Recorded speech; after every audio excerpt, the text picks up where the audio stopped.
Welcome back to the channel, everybody. Subscribe to the channel, subscribe to the channel. I already have found something very, very strange and off about the Trouble situation.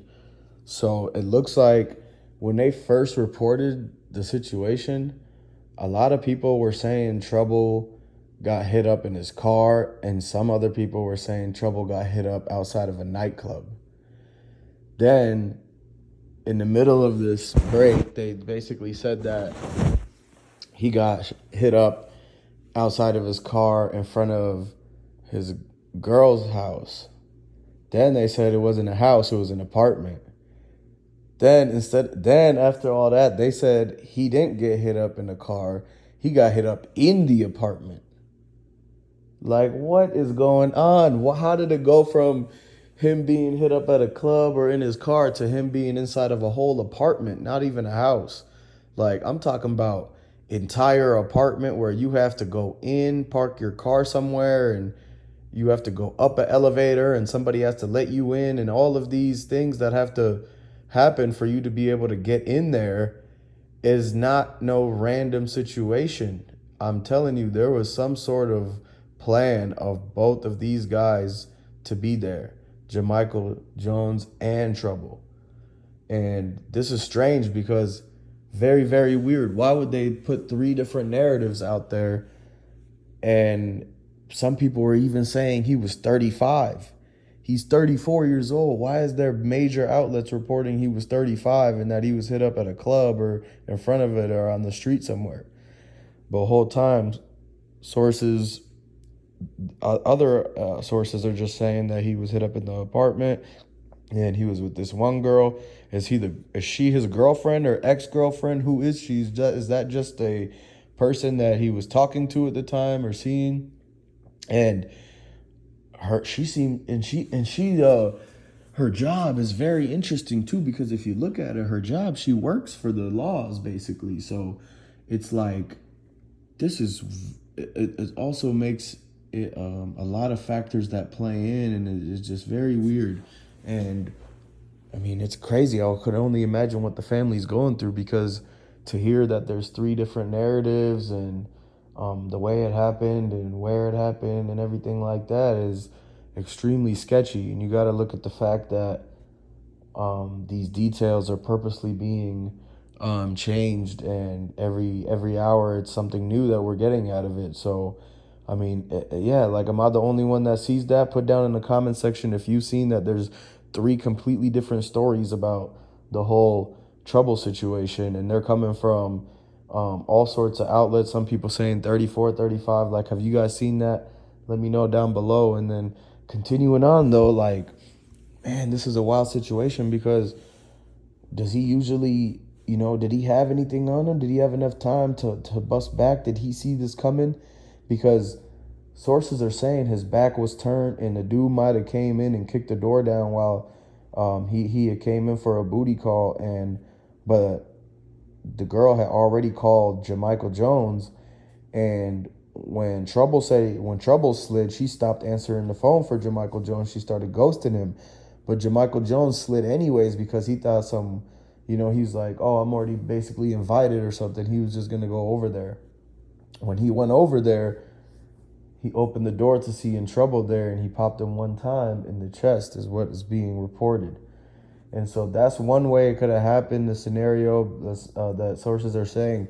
Another way is that he was already hiding in the closet, and that basically she had tried to seduce him or some sort, or tell him to go into the bedroom or into a certain hallway or sit down on the certain couch or chair. And JaMichael Jones was in the closet hiding behind some type of curtain or something the whole time, and popped out and basically did a John Wilkes boot. Like, he hit him from behind, and that's how it went down one time. But this is very, very strange. We're going to have to go out and look at the ballistics, and this is what the ballistics are showing, is that he was hit from behind, and that this could have been a situation where the suspect, JaMichael Jones, was hiding behind something and then popped out, used his left hand because of the angle that it was coming at it, and went from the left and exited out to the right. So it was angled from the left hand. So he must have had it. He must be left-handed, basically. So that's what's going on.